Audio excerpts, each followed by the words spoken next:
మొదటిసారి కరీంనగర్లో ప్రెస్ మీట్లో పాల్గొంటా ఉన్నాను. తల్లిగారు ఊరు, అత్తగారు ఊరు. ఆనందంగా ఉంది మీ అందరిని కలిసి కూడా. థ్యాంక్ యూ మీ అందరు వచ్చినందుకు.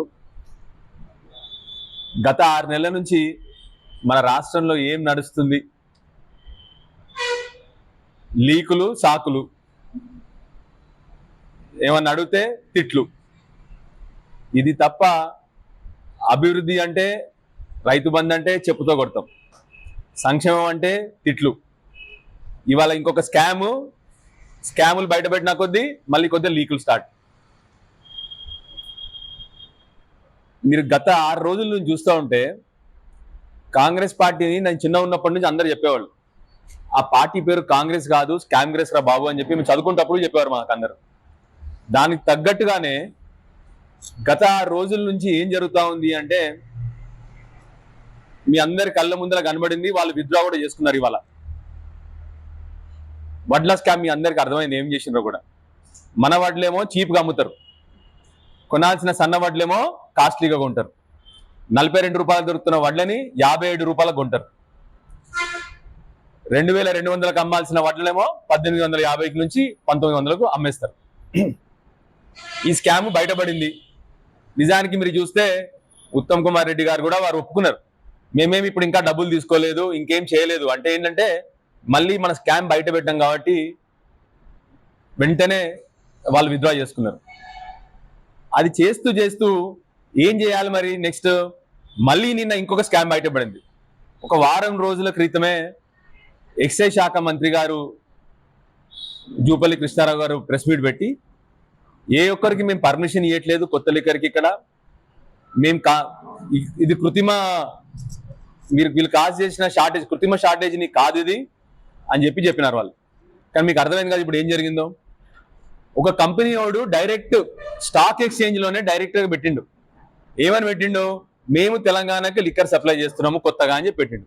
ఇక్కడేమో మంత్రి గారు అసలు ఎవరికి మేము పర్మిషన్ లేదంటాడు, అక్కడేమో ఆ కంపెనీ వాళ్ళు ఏమని చెప్పి డైరెక్ట్ స్టాక్ ఎక్స్చేంజ్ చెప్పింది కాబట్టి అది మనకు లీక్ బయటకు వచ్చింది, ఆ మెసేజ్ బయటకు వచ్చింది. సో ఇప్పుడు అర్థమైందా మీకు? గత 2 నెలల నుంచి వీళ్ళు లిక్కర్ ఎందుకు షార్టేజ్ తీసుకొచ్చిండ్రో. మళ్ళీ బూము, బ్యాంగ్ 1000, 10,000 ఏం జరుగుతుంది దీంట్లో? సింపుల్, పెద్ద పెద్ద కంపెనీ లాంటి వాళ్ళు ఎవరు వీళ్ళకి రూపాయి ఇయ్యరు, కమిషన్లు ఇవ్వరు. దీంట్లో వీళ్ళకి ఏంది? బూమ్ బ్యాంగ్ అంటే 1000 కోట్ల స్కామ్. మామూలు స్కామ్ కాదు ఇది, 1000 కోట్ల స్కామ్. మొన్న రైస్ స్కామ్ చూసినారో, అదొక 1000 కోట్ల స్కామ్. మరి అన్నిటికీ ఏం చేయాలి? వెంటనే మరుసటి రోజు ఒక లీక్ పెట్టాలి. మళ్ళీ ఏం లీక్? మళ్ళీ ఏమన్నా అంటే ఈ మధ్య ఫోన్ ట్యాపింగ్ అని చెప్పి లీకులు పెట్టడం. అది కూడా అంత బాధాకరం అంటే సబ్జ్యుడిస్లో ఉంది, ఇన్వెస్టిగేషన్లో ఉంది అది. దాని గురించి కావాలని ఒక లీక్. నిన్న ఏం చేస్తా ఉన్నారు అసలు? తెలంగాణ ప్రజల దృష్టి మరచుడు. ఎవరో 4 పేర్లు లీక్ చేస్తారు, మళ్ళీ వీళ్ళు కూడా ఉన్నారంట, వీళ్ళ ఫోన్లు కూడా ట్యాప్ అయినాయంట అని చెప్పేసి కంప్లీట్లీ దృష్టి మరుస్తారు. సో దయచేసి కాంగ్రెస్ పార్టీ నేను ఏం కోరుతా ఉన్నానంటే, మీ పని చేయండి. మీరు ఏం చేస్తా ఉన్నారు? ఫోన్ ట్యాపింగా? ఎస్. మీరు ఫోన్ ట్యాపింగ్ కేసు పెట్టినారా? ఎస్. నిజాలను బయట పెట్టండి.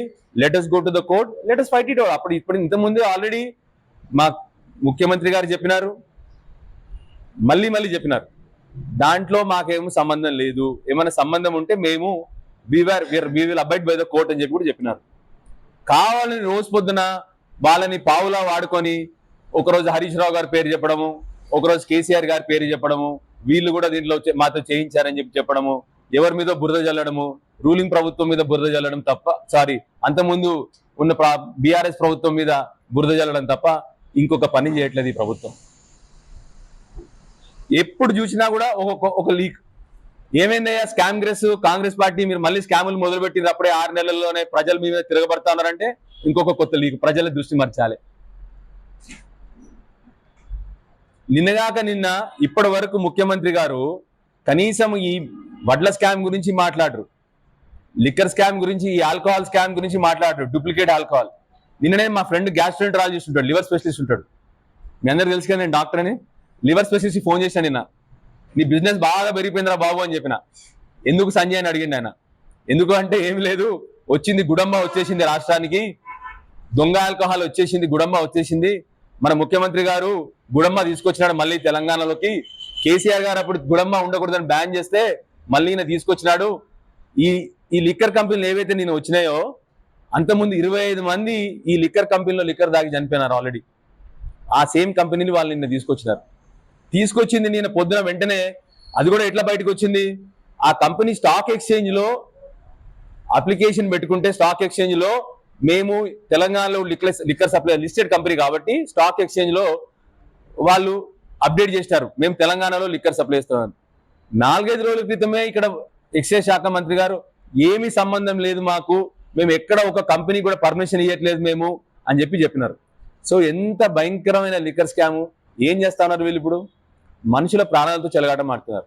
దాన్ని ప్రశ్నిస్తే మళ్ళీ సాయంకాలం ఇంకో కొత్త లీక్. ఆయన ఫోన్ ట్యాప్ చేసినారు, ఈయన ఫోన్ ట్యాప్ చేసినారని ఇంకో కొత్త లీక్ సాయంకాలం కల్లా. ప్రముఖ సంఘ సంస్కర్త, ప్రముఖ విద్యావేత్త అయినటువంటి నరసింహరావు గారు నిన్న ప్రెస్ మీట్ పెట్టినారంట. ఫస్ట్ అబద్ధం చెప్తా మీ అందరికి కూడా. నిన్న ప్రెస్ మీట్ పెట్టి వారి గురించి ఎక్కువ మాట్లాడాల్సిన అవసరం లేదు, కానీ ప్రెస్ మీట్ పెట్టి నేను మొన్న 2వ పొజిషన్ వచ్చాయని చెప్పాడంట మా కాన్స్టిట్యున్సీ కొరుట్ల కాన్స్టిట్యున్సీలో. మీకు చిన్న స్టాటిస్టిక్స్ చెప్తా మీకు. 2009లో కాంగ్రెస్ వేవ్, అప్పుడు మీకు అందరు గుర్తుంది కావచ్చు. 2009లో రాజశేఖర రెడ్డి గారి వేవ్లో అప్పుడు వీరి తండ్రి గారు మా దగ్గర మంత్రివర్యుడు. కాంగ్రెస్ గాలిలో కూడా వీరు 17,000 ఓట్లతో ఓడిపోయినారు 2009లో, వాళ్ళ కాంగ్రెస్ ప్రభుత్వం పాలిస్తున్నప్పుడు. 2010లో 70,000తో ఓడిపోయినారు బై ఎలక్షన్ లో. 2014లో కూడా అప్పుడు కాంగ్రెస్ ప్రభుత్వం ఉంది. 2014లో వీరు నరసింహరావు గారు 22,000 ఓట్లతో ఓడిపోయినారు. ఇవన్నీ కాంగ్రెస్ ప్రభుత్వంలో జరిగిన ఎలక్షన్లు ఇవన్నీ కూడా. 2018లో 32,000తో ఓడిపోయినారు 2018లో. మొన్న 2023 ఎలక్షన్లో కనీసం సెకండ్ ప్లేస్ కూడా రాలే ఆయన, కనీసం సెకండ్ ప్లేస్ కూడా రాలే. నాకు ఈ ఫోన్ ట్యాపింగ్ వల్ల ఎంత చెప్పనీకి బాధ. పెద్ద మనిషి గురించి మాట్లాడలేం, కానీ కనీసం ఆలోచన లేదానికి. ఆయనే చెప్తా ఉన్నాడు ఫోన్ ట్యాపింగ్ వల్ల ఓడిపోయినామని. ఆయనే చెప్పినాడు నా పక్కన ఉన్న కవ్వంపల్లి సత్యనారాయణ కూడా ఫోన్ ట్యాపింగ్ జరిగిందని. మరి కవ్వంపల్లి వారు గెలిచినా కదా ఎలక్షన్. మేము అదే ఫోన్ ట్యాపింగ్ చేస్తుంటే రాష్ట్రం అంతా గెలిచేవాళ్ళం కదా. అదే ఫోన్ ట్యాపింగ్ చేస్తుంటే, ఫోన్ ట్యాపింగ్ వల్ల ఓడిపోతే మీరు అన్ని చోట్ల ఓడిపోయేవారు. మరి మీరు అంత ఆలోచన కూడా లేదానికి. మొన్న ఎలక్షన్లో డిస్టెంట్ థర్డ్, ఆల్మోస్ట్ డిపాజిట్ పోయినట్టుంది నాకు తెలిసి. ఏదో డిస్టెంట్ థర్డ్ 2వ పొజిషన్ అక్కడ అరవింద్ ధర్మపురి గారు వచ్చిండ్రు. ఈయన డిస్టెంట్ థర్డ్. అసలు కనీసం ఆయనకి 5వసారి ఎలక్షన్ లో మామూలుగా మేము పక్కన చూసినాం చాలా మంది 4-5 సార్లు ఓడిపోయిన వాళ్ళు ఈసారైనా గెలిచినారు. ఈ మనిషి 5వసారి కనీసం డిపాజిట్ నాకు తెలిసి 30,000-35,000 ఓట్లతో వచ్చినాయి. Distant third. సెకండ్ ఏమో అరవింద్ ధర్మపురి గారు మా కాన్స్టిట్యున్సీలో, ఈయన ఎక్కడో డిస్టెంట్ థర్డ్ వచ్చినాడు. ఈయనంట ఫోన్ ట్యాపింగ్ వల్ల ఓడిపోయినా నేను కేసీఆర్ పని పడతా. కేసీఆర్ కంటే ఈయన డీజిల్ పోసిండంట. 89లో అంటే ఈయన కేసీఆర్ డీజిల్ పోసిండంట.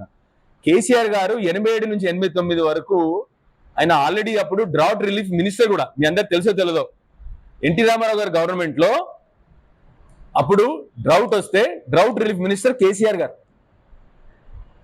ఆయన అప్పటికే ఎమ్మెల్యే, ఆయన మంత్రిగా చేసిండు అప్పటికి. ఈయన వచ్చాట 89లో కేసీఆర్ గారు డీజిల్ పోసిండంట. మీరు అందరికి అనుకోండి, ఈయన మొన్నటి వరకు 2000 వరకు స్కూటర్ మీద తిరుగుతుండే. ఈయనంటే ఈయన పెట్రోల్ డీజిల్ పోసిండంట, ఆయన కార్లో డీజిల్ పోసిండంట. సో దయచేసి ఒక చిన్న మెడికల్ వర్డ్ వాడుతున్నానే, మీరు తర్వాత కాల్సి గూగుల్ చేసుకోండి. నార్సిస్టిక్ పర్సనాలిటీ డిసార్డర్ ఉంటుంది ఒకటి. అది ఇక డాక్టర్ కాబట్టి అప్పుడప్పుడు కొన్ని చెప్పాలి కూడా మీకు. నార్సిస్టిక్ పర్సనాలిటీ డిసార్డర్ అని ఉంటుంది.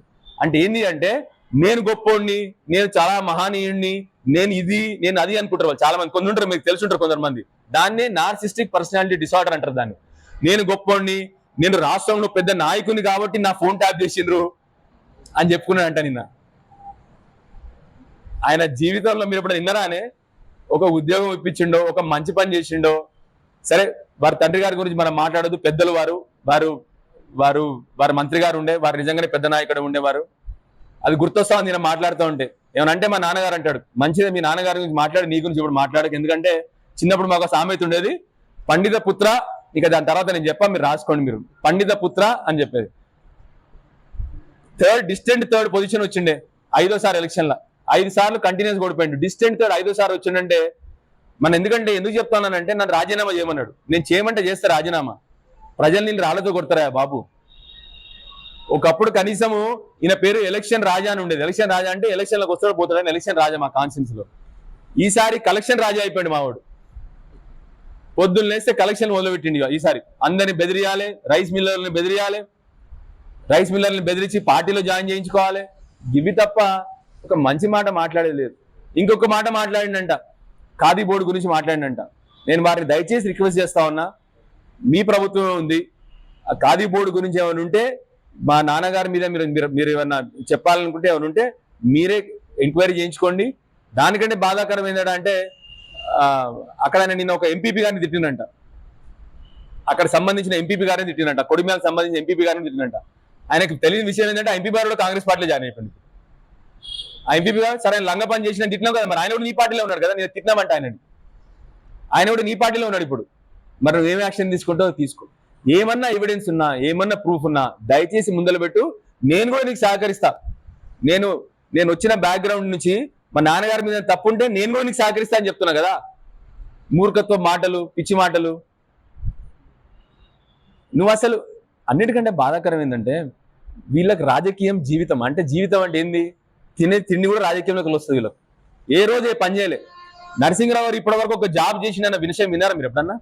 ఉద్యోగం చేసిన విషయం విన్నారా? కృష్ణారావు గారు ఇప్పటి వరకు, వాళ్ళ తమ్ముడు కృష్ణారావు, ఒక ఉద్యోగమో, ఒక సద్యోగమో, ఒక చదువో, సంధ్య ఉందని విన్నారా ఇప్పటి వరకు మీరు ఎప్పుడన్నా? వీళ్ళు వచ్చి కేసీఆర్, హరీష్ రావుని, కేటీఆర్ని తిడతా ఉన్నారు. వీళ్ళు జీవితంలో ఇదే చెప్పినా కదా, నార్సిస్టిక్ పర్సనాలిటీ డిసార్డర్ అంటారు దీన్ని. నిజంగా నువ్వు ఏం సాధించినావు అని పెద్దోళ్ళని తిట్టడం ఒక అలవాటు అయిపోయింది. నేను పెద్దోళ్ళని తిట్టాలి. కేసీఆర్ గారు ఓటమెరగని నాయకుడు, హరీష్ రావు గారు ఓటమెరగని నాయకుడు, కేటీఆర్ గారు ఓటమెరగని నాయకుడు. నువ్వు కేవలం ఓటమి చూసిన నాయకుడు. నువ్వు ఓటమి తప్ప ఇంకోటి చూడలేవు నువ్వు లైఫ్లో. కంటిన్యూస్గా 5 ఎలక్షన్లు మా కొరుట్ల కాన్స్టిట్యున్సీలో ఓడిపోయినావు. కొరుట్ల కాన్స్టిట్యున్సీ ప్రజలు ఎంత ఘోరమైన రిజల్ట్ ఇచ్చారు మొన్న అంటే, కాంగ్రెస్ ప్రభుత్వం వచ్చినా నీకు కనీసం డిపాజిట్ దగ్గర కూడా రాలేని క్యాండిడేట్ నువ్వు వచ్చి స్పీచ్లు పెట్టి కేసీఆర్ని తిట్టడము, కేటీఆర్ని తిట్టడము. పెద్ద మనుషులు లేదు, ఏమీ లేదు, వయసుకు సంబంధం లేదు. దయచేసి మిమ్మల్ని మీరు పెద్ద నాయకుల్లాగా ఊహించుకొని, మిమ్మల్ని మీరు గొప్పగా ఊహించుకొని, మిమ్మల్ని మీరు నేను ఏదో పెద్ద నాయకత్వం వహించినా నన్ను చూసి కేసీఆర్ భయపడినంట. ఆయన చూసి మీకు జోక్లాగా అనిపించలేదు ఆయన? ఏమనుకోద్దుగా మీరు అందరు మిమ్మల్ని అడుగుతానే, మిమ్మల్ని కూడా జోక్లాగా అనిపించలేదు మాట్లాడితే. ఆయనంటే కేసీఆర్ ఈయన చూసి భయపడినంట. భయపడి ఈయన మీద ఏమీ లే. అక్కడ వాళ్ళ లోపల అరెస్ట్ అయిన 4 పోలీసులను పట్టుకొని వాళ్ళని పావులుగా వాడుకొని వాళ్ళని ఎవరో ఒక పేరు లీక్ చేయాలంటే మా జోకర్ పేరు కూడా లీక్ చేసింది ఆయన. అంతే తప్ప ఈయనంటే కేసీఆర్ చూసి భయపడంటే ఈయన మీద ఫోన్ ట్యాప్ చేయించిందంటే ఈయనకి ఏం తెలుస్తుంది? ఈయన దగ్గర ఫోన్ ట్యాప్ చేసినా కూడా ఈయన నాయకుడు, ఈయన ఒక ఫోన్ ట్యాప్ చేస్తారు ఏంది? సో దయచేసి దృష్టి మనుషులు తప్ప ఏమీ లేదు. ఈ ఫోన్ ట్యాపింగ్ ముచ్చట పక్కన పెట్టండి ఫస్ట్. ఇప్పుడు మీరందరినీ కూడా మీ అందరిని ప్రెస్ మిత్రులను కోరుతాను. తెలంగాణ 60 ఏళ్ల దరిద్రాన్ని కేసీఆర్ గారు 10 ఏళ్ళలో అడిగేసిండ్రు. 60 ఏళ్ల దరిద్రాన్ని కేసీఆర్ గారు 10 ఏళ్ళలో అడిగినరు. మంచి బ్రహ్మాండమైన భవిష్యత్తున్న తెలంగాణని ఈ కాంగ్రెస్ ప్రభుత్వం 6 నెలల్లో మళ్ళీ దరిద్రం పాలు చేసింది. 6 నెలల్లో మళ్ళీ వినాశనం చేస్తా ఉన్నారు వీళ్ళు. సో దయచేసి మిమ్మల్ని కూడా కోరుతా ఉన్నా ప్రెస్ మిత్రులందరినీ, మన పిల్లల భవిష్యత్తు ఇది, మన తెలంగాణ సమాజం భవిష్యత్తు ఇది. మనం ప్రశ్నించకపోతే వీళ్ళు రేపు పొద్దున వచ్చే మన తెలంగాణని భ్రష్టు పట్టిస్తారు వీళ్ళు. కాంగ్రెస్ పార్టీ వాళ్ళు వీళ్ళు ఒక్క పని చేయట్లేదు. కంపెనీలు వాపసు పోతా ఉన్నాయి, ఉద్యోగాలు తగ్గిపోతా ఉన్నాయి. మొన్న ఒక సెమీ కండక్టర్ కంపెనీ పోయింది, సరే అది 10,000 ఉద్యోగం ఒకటి. సెమీ కండక్టర్ చుట్టూ ఎన్ని కంపెనీస్ వస్తాయంటే మామూలుగా లక్షల ఉద్యోగాలు వచ్చేవి. ఆ కంపెనీ వెళ్ళిపోయింది గుజరాత్. ఇంకో కంపెనీ చెన్నైకి పోయింది. కరెంటు లేక చాలా కంపెనీలు మూతపడుతున్నాయి. ఉదాహరణకు చెప్పిన మీకు హాస్పిటల్ చచ్చిపోతా ఉన్నారు. హాస్పిటల్ డీజిల్ పోసుకోలేక, జనరేటర్ నడిపలేక. అది అన్ని బిజినెస్లకు అదే అవుతుంది. ఇవి మనం ప్రశ్నించాలి మన అందరం కూడా. లేకపోతే తెలంగాణ సమాజం భవిష్యత్తులో మన పిల్లల భవిష్యత్తు కూడా ఈ కాంగ్రెస్ ప్రభుత్వ పాలన ఇలా కొనసాగితే తప్పకుండా మన పిల్లలకు కష్టాలు పాలవుతాయి. సో దయచేసి మా ప్రెస్ మిత్రులను కూడా దీనిలో మీరు కూడా ప్రశ్నించాలని చెప్పి మీ అందరినీ కోరుతూ, మళ్ళీ ఒకసారి మీరందరూ వచ్చేసినందుకు మీ అందరికీ కూడా ధన్యవాదాలు. ఇంకేమైనా ప్రశ్నలు ఉంటే సీనా నన్ను గెలిపి కానీ కాదే ఇప్పుడే చెప్పినా నేను 2009లో కాంగ్రెస్ గాలిలో ఆ కాన్స్టిట్యున్సీలో వాళ్ళ నాన్న మంత్రి అప్పుడు, మంత్రివర్యులు అప్పుడు. ఆ టైంలో 17,000 మెజార్టీతో గెలిచినాం. ఆ నెక్స్ట్ ఎలక్షన్ లో 70,000 మెజార్టీతో గెలిచినాం. 2010లో మళ్ళీ వాళ్ళే గవర్నమెంట్ లో ఉన్నారు. అప్పుడు వాళ్ళ ప్రభుత్వం మొత్తం వచ్చి పనిచేసింది కూడా 70,000 మెజార్టీతో గెలిచినాం. 2014లో 21,000 మెజార్టీతో గెలిచినాం. 2018లో 32,000 మెజార్టీతో గెలిచినాం. మొన్న అయితే అసలు సెకండ్ లో కూడా లేడు. అప్పుడన్నా ఫస్ట్ మేముంటే సెకండ్ ఉన్నాడు, మొన్న డిస్టెంట్ థర్డ్ ఉన్నాడు. ఆయనని ఎవరో ఫోన్ ట్యాప్ చేస్తారా అని చెప్పి అర్థమైందానే. ఇంకొకటి కాదే, మీరే అంటున్నారు కేటీఆర్ నా ఫ్రెండ్ అని చెప్పేసి. మరి మంచి 40,000 మెజార్టీతో గెలిచింది కానీ కవంపల్లి సత్యనారాయణ పక్కన ఆయన చెప్పిన, అంటే నేను ఎందుకు చెప్తున్నా అంటే నిన్న మా నరసింహరావు గారు చెప్పారు కాబట్టి చెప్తున్నా. మరి మిగతా కాంగ్రెస్ అన్ని చోట్ల గెలిచింది కానీ కేటీఆర్ గారు నా ఫ్రెండ్ అయితే కేటీఆర్ గారు తలుచుకుంటే అన్ని స్టేట్లో కూడా బీఆర్ఎస్ పార్టీ గెలవాలి, అన్ని కాన్స్టిట్యూన్స్ లో కూడా. సో ఈ ఫోన్ ట్యాపింగ్ అనేది ఉత్తుత్త ముచ్చట్నే. అందుకని చెప్తున్నా, డిస్ట్రాక్షన్ పాలిటిక్స్ తప్ప ఈ దీనిలో ఏమీ కూడా లేదు. దీనిలో ఇంతకుముందు అంటే నేను చెప్తే నా ఫ్రెండ్స్ నవ్వుతున్నారు. మొన్న చెప్పిన డాక్టర్ టర్మ్స్ లో చెప్పిన, నా నరాలు కోసినా నా రక్తం చీల్చినా కూడా నేను చెప్పా అని చెప్పి మా ఫ్రెండ్స్ నవ్వింది ఆల్రెడీ. బీఆర్ఎస్ పార్టీ అంటే డాక్టర్ సంజయ్ అంటే బీఆర్ఎస్ పార్టీ. ఇక ఇట్ ఇస్ క్లోజ్ టాపిక్. ఇంకోసారి అడగొద్దు కూడా ఎవరి దయచేసి. ఎందుకంటే సిద్ధాంతం కలిగిన మనిషిని, సిద్ధాంతాల నుంచి పుట్టుకొచ్చిన మనిషిని. ఈ చిల్లర మళ్ళీ రాజకీయాల కోసం రాలేదు నేను. ఏదో రాజకీయం నాకు ఒక ప్రజాసేవలో ఒక భాగం నాకు, అంతే తప్ప నా జీవితాంతం ప్రజాసేవ చేస్తూనే ఉన్నా, అదే కంటిన్యూ చేస్తున్నా. దాంట్లో ఒక భాగం రాజకీయం. ఎలక్షన్లో గెలవాలి, ఇట్లాంటి జోకర్లు మాట్లాడిన మాటలు పాడడానికి రాదు. ఆనెస్ట్ గా ఇదే బీఆర్ఎస్ పార్టీ, నేను బతుకున్నంత కాలం బీఆర్ఎస్ పార్టీలో ఉంటా. మీకేమన్నా ప్రాబ్లమ్స్ ఉంటే, మీకు ఎక్కడన్నా నిజాలు బయటపడితే మీరు వాళ్ళ మీద కేసు పెట్టండి, వాళ్ళ మీద మీరు యాక్షన్ తీసుకోండి అని చెప్తా ఉన్నాం కదా. మీ చేతుల్లో ఉంది కదా, మీ వాళ్ళే కదా ఇన్వెస్టిగేషన్ చేస్తా ఉంది. సో దయచేసి ఈ పనులు కాకుండా ప్రజల మీద దృష్టి పెట్టాలని చెప్పి నేను ప్రభుత్వాన్ని కోరుతా ఉన్నాను. Rice scam, first of all రైతులని కడుపు కొట్టిండ్రు. మొన్నటి వరకు కూడా 500 ఎన్ని రేవంత్ రెడ్డి గారు మొన్న పార్లమెంట్ ఎలక్షన్ లో కూడా అన్నమాట, ఎన్ని వడ్లైనా పండించుకోండి, మీరు 500 రూపాయల బోనస్ ఇచ్చే బాధ్యత నాది అని అమ్మతోడు అనడో తెలియదు నాకు, కానీ మళ్ళీ అన్ని ప్రామిస్ చేసినట్టు ఇది కూడా ప్రామిస్ చేసినట్టున్నాడు. నిన్నగాక మొన్న మన రాష్ట్రంలో 99.9% పండేది దొడ్డు వడ్లే, 0.1% పండేది సన్న వడ్లు.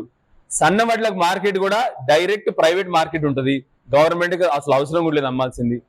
కాకపోగా ఏమంటారు, వాళ్ళకి 500 రూపాయలు ఇస్తామని రైతుల కడుపు కొట్టిండ్రు. అది కొట్టడం కాకుండా రైతుల నుంచి కొన్న రైస్ ని మనం 2,100 కొంటే దాన్ని 1,800కి అమ్మడానికి ప్లాన్ చేసినారు. మీరే టెండర్లు పిలిచినారు.